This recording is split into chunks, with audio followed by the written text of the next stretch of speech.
Exploring Idaho, the television adventure showcasing our state's unique people and places, is brought to you by Albertsons, Southwest Airlines, the Idaho Department of Commerce, 7 regional travel committees, and KTVB Channel 7.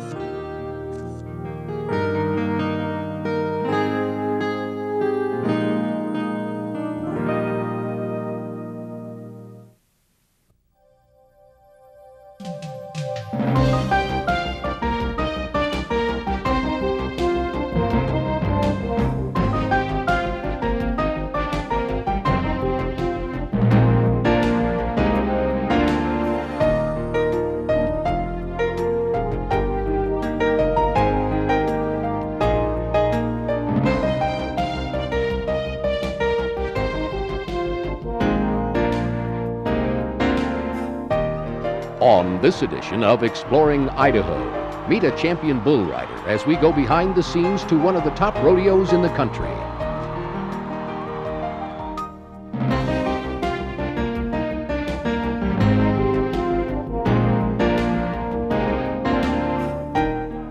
Then, travel to eastern Idaho and feel the excitement as we follow the American Dog Derby races near the scenic Teton Mountains.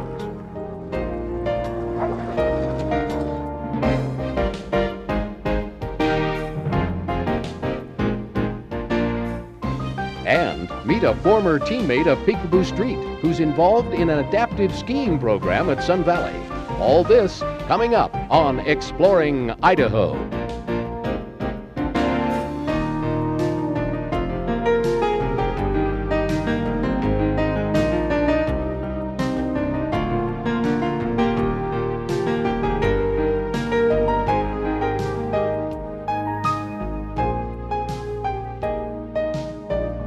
Hello, I'm glad you've decided to spend the next half hour exploring Idaho with us.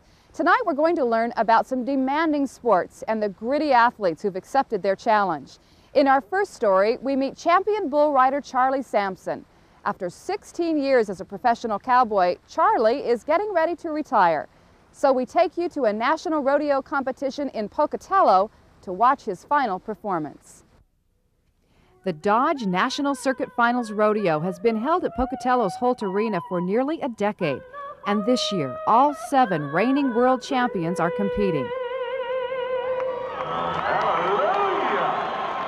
Record crowds have turned out to see this great all-American sport.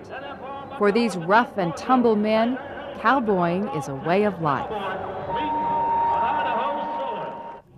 For one cowboy, this is a very special rodeo. His last. Charlie Sampson has been a professional rodeo cowboy for the past 16 years. A city boy, originally from Los Angeles, he stands only 5 foot 4 inches tall and tips the scales at only 130 pounds.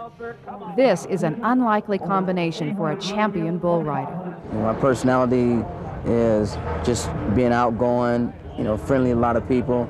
And I think rodeos bring out the best in me. I won a lot of prestige rodeos. I won the championship, the world's championship, which was a great honor for me. It takes a lot of years to be among the 15th best for the national finals, and I've been there 10 times. Even though this is my last professional rodeo, I feel great about it. I think this is it. This is the one I want to go out at. Charlie will ride 2 bulls for his last competition. His first ride will be on an 1,800-pound bull called Crazy Train. The thing that I want to do before I get on a bull, prepare my mind. You want to see yourself riding that bull. Bulls react in seconds. I have to react in split seconds. It's all trying, bearing down for that 8 seconds.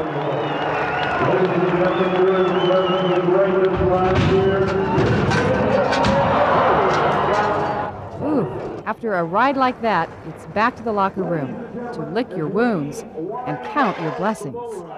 One thing about bull riding, thank you, Lord, because I walked away. As long as I can get up and walk away from the bull, I made a great ride. I'm not going to miss the bumps and the bruises.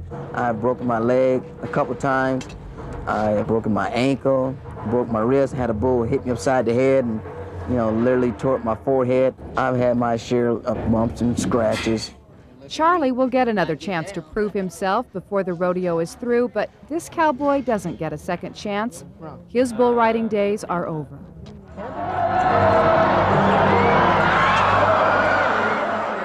Bull riding is the most dangerous of all the events held at a rodeo.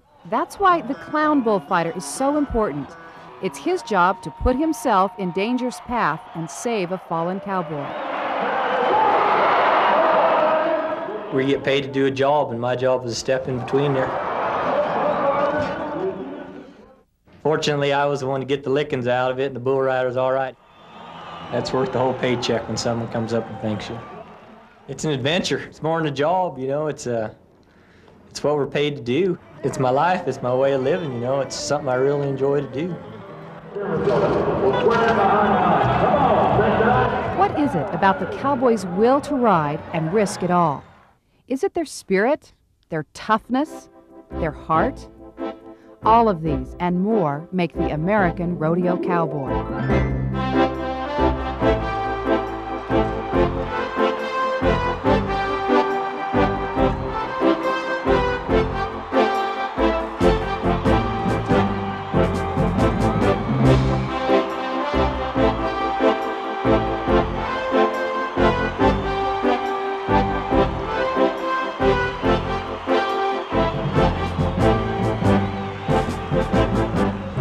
Come to a town where you're at a rodeo, you feel that you're at home. You know, so it's all one big happy family, and just seemed like the most easiest going people in the world happens to be cowboys. These easygoing Western heroes play the part as role models to the younger generation. Charlie Sampson was the inspiration for one young man. He was probably the first hero I had. I used to watch all his bull rides when I was a kid, and he gave me his autograph, and I kept it since then. I still have it. Now in his early 20s, Tommy Trott's dream is a reality. He's riding head-to-head at his hero's last rodeo. The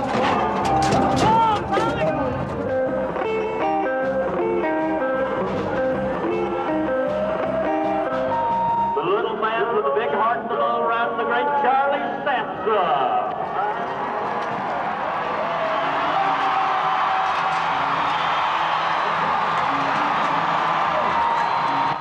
I just thank God. I just thank God for giving me the courage, the determination, and just put me in this arena with the life that I enjoy. I got away safe.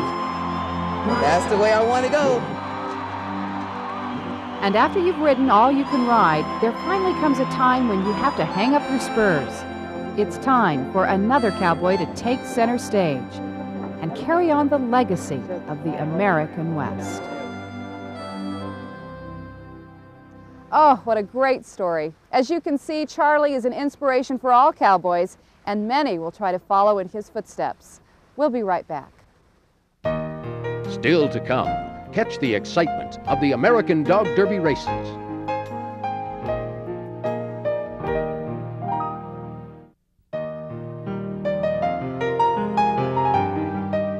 Welcome back to Exploring Idaho. You are about to find out what it takes to be a musher. In this sport, athletic Siberian Huskies and skilled drivers form an amazing team. We traveled to the small town of Ashton in eastern Idaho, where racers have gathered to challenge the course and each other. The view of the Grand Teton Mountains from eastern Idaho is spectacular, especially in winter when the peaks and the surrounding hills are blanketed with snow. For those early settlers who chose to live in this rugged landscape, ice and snow was a way of life. A good dog sledding team was essential. In the nearby town of Ashton, Idaho, that mushing heritage is being brought back to life with the return of the American Dog Derby. Enthusiastic dogs and their mushers have come from all over the West to take part in this race. It's a contest dating back to the early 1900s. It started in about 1917. A few men were sitting around a potbelly stove in the barber shop saying, my dog team's faster than yours, and mine's faster than yours, and pretty quick they decided they were going to have a race. And so that was the first race. Tud Kent drove his 5-dog team 55 miles in a blizzard to win that first race back in 1917. It took him over 26 hours to finish. Tud would go on to win 5 more American Dog Derby championships and become a local hero before he retired. In the years that followed, the race grew into a major event, drawing huge crowds of spectators. One time there was 15,000 people in Ashton came to see the race, which is totally unbelievable for a town of 1,200. The folklore of the race grew as the years passed. There were great stories of man and beast, blizzards, and famous lead dogs. Ashton even claims the first woman dog sled racer in the world. She was affectionately known as Whistling Lid. But after World War II, interest dwindled, and in the early 1950s, the races died out. In 1992, the race was revived, and now it is back with a passion. The whole town and more turned out as the modern version of the American Dog Derby returned for a second year. Mushers and their handlers are concerned with many details as their teams get ready to race. In all, more than a dozen teams will take part in this first leg of the 2-day race. 3 of the teams belong to one family from Seeley Lake, Montana: Bill GALLEA, his wife Cindy, and their 13-year-old son Jim. Bill, you're gonna let go. We're gonna go out to the line.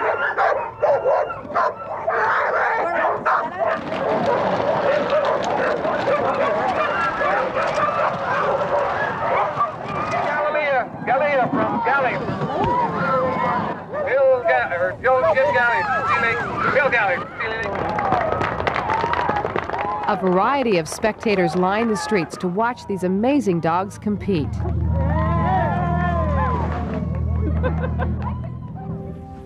might take good ahead.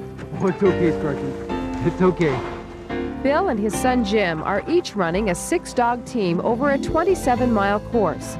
This route takes them east from downtown Ashton through open fields and toward the scenic Teton Mountains. Here we are in some of the most beautiful country in the world. We're with the animals that we love. We're able to be active physically and feel strong. And so a race like this is a culmination of a whole year of activity, and it just feels wonderful. It should not be forgotten that the dogs are the centerpiece of this sport. They are the athletes.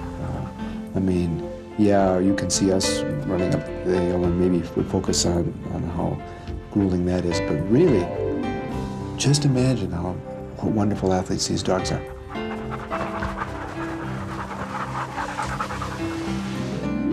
Out on the trail, we find Cindy GALLEA and her 10-dog team making good time. I like the sense of tradition, the sense of people having run it years ago. It's a very special feeling watching the dogs work. They have a very, their breathing is in a rhythm, and the pounding of their feet, the pads on the trail and the sled going through the snow, there's really nice sounds, and all of it's sort of rhythmic.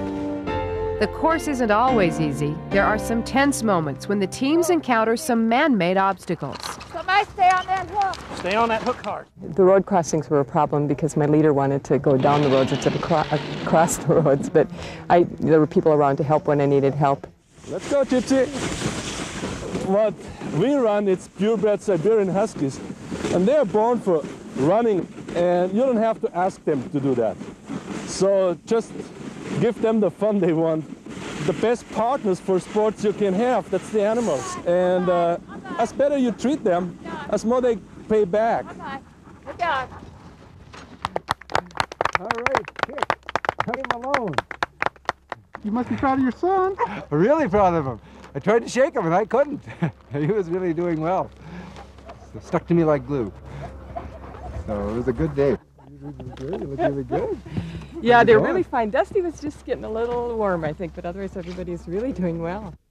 If you look carefully among today's crowd, you can spot some of the old-time mushers, champions of long ago, like Seeley Baum. Seeley made headlines in the late 30s, nearly half a century ago. He and the other old-timers are happy to see this rugged tradition revived and passed on to a new generation of mushers. It was a thrill to watch the dogs. I love to see the dogs enjoy themselves. It really is a step back in time, The best leader I had was old Boots, and he just loved to obey my commands. One thing about dogs, they're closer to man, I believe, than any other animal on the face of the earth. And they just love to please you. And they love to run.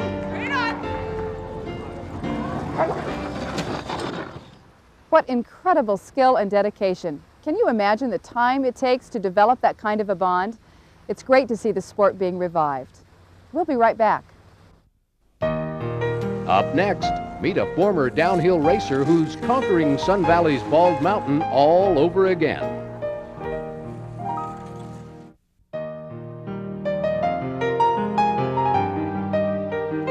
It's that time of year when those of us who enjoy the great skiing in Idaho are getting ready to say goodbye to the sport, at least until the snow flies again next year. But one young, talented Idaho skier thought she had said goodbye to the sport forever. A few years back, an accident claimed the use of Muffy Davis's legs, and as emergency crews rushed her off the mountain, she said she'd never return. You see, Muffy once skied with the likes of Olympic silver medalist Peekaboo Street. As a teenager, she was on the same developmental ski team with Peekaboo, one of the best in the country, being groomed for her Olympic opportunity. That opportunity was snatched away, but as you'll see, another one opened up. Okay, open your wrist. Let it flow down or flow into the turn, really. Turn your wrist open a little more and look down the hill at Muffy. Muffy Davis has been instrumental in getting a program for skiers with disabilities off the ground in Sun Valley. Her dream to make adaptive skiing with professional instructors available every day of the week. That is now happening in Sun Valley, and it's a first. A lot of families that have members of their family that have a disability that never even thought about coming to Sun Valley because there was no program like that, now can think about coming and visiting and skiing in Sun Valley, and their whole family can ski. Mark Mast runs the program. He says it gives people much more than just the ability to ski. What it really does for them in the long run is creates a positive self-image, and I've seen it more than once. We'll get someone who's kind of a couch potato after their injury. The next thing you know, they're going back to school and getting jobs because they realize what they can do through skiing. That's it. That's it. Keep looking down the hill. Now turn your wrist open. When you're in a wheelchair, snow is just one big hassle. You don't look forward to it, and you see it snow, and instead of being excited, you're bummed out. This is one way to get some of that enjoyment back. That's it. Nice. The enjoyment is definitely back for Muffy. She's back on Baldy, the mountain that claimed her mobility and then gave it back again. You know, the mountain had been my strength and my courage as I was growing up, and where a lot of my confidence came from. And then after my accident, it really became a barrier because skiing was my release. Whenever I had a bad day or anything else, I'd just get up on the mountain and I'd go skiing, and I'd just go for it, and I wouldn't have to think. And the thought of having to go and make it work and have to relearn it and was really frightening. It was scary, and it was something I just blocked out of my mind. Until one day she realized she missed skiing with her friends. She missed morning on the mountain. I don't think there's anything like being on the top of Baldy on a beautiful early morning day when it's crisp, clean, and fresh snow. Okay, now try and let that outrigger flow into the fall line a little more. That's it. The arduous climb back to Baldy, with only her arms and her will for strength, has won Muffy the unbridled admiration of her instructor. Muffy's probably one of the most dynamic people I've ever known. Not only is she intelligent, she's an incredible athlete, and I think she's going to go a long ways. Indeed, Muffy is a medical student at Stanford. She wrote about her relationship with this mountain to earn entrance into the prestigious university. And so now, as she looks to relax after a grueling week of final exams, it's once again the exhilaration of skiing that gives Muffy her release. A way I like to picture it is when you're standing up skiing, it's not the legs that get the thrill out of the skiing, it's all in the mind, and that's where the enjoyment and the thrill of the skiing comes. And it's the same thing for me. It's not my legs getting up, but my mind. I still get that kick out of the skiing. So if there are any regrets about lost Olympic dreams, you won't hear them from Muffy. She's too busy learning and living and inspiring others to do the same. We made a toast to her after Peekaboo won her silver medal. I told Muffy, well, we're all real proud of Peekaboo that she won the silver and she worked real hard for it. But I think you're going to get a gold medal in life no matter what. What a neat young woman. I so enjoyed meeting her. We'll have more information on the adaptive ski program available for you in our field notes. Grab a pencil, we'll have the phone number coming up.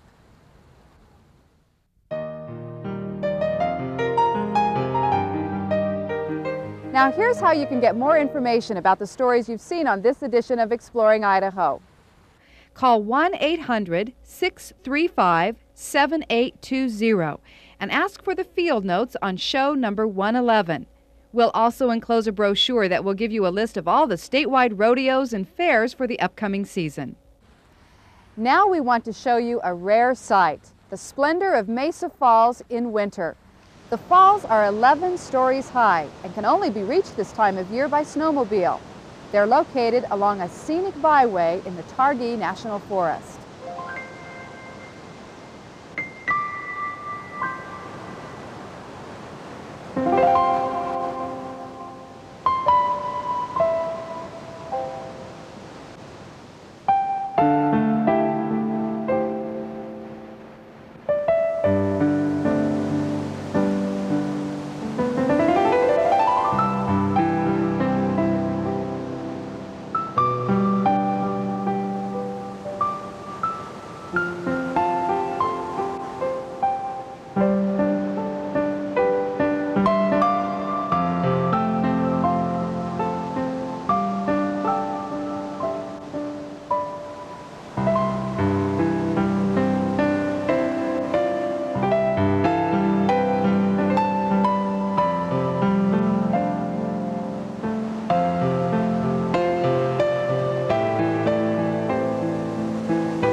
Gorgeous. Thanks for being with us. We'll see you again next month with another edition of Exploring Idaho.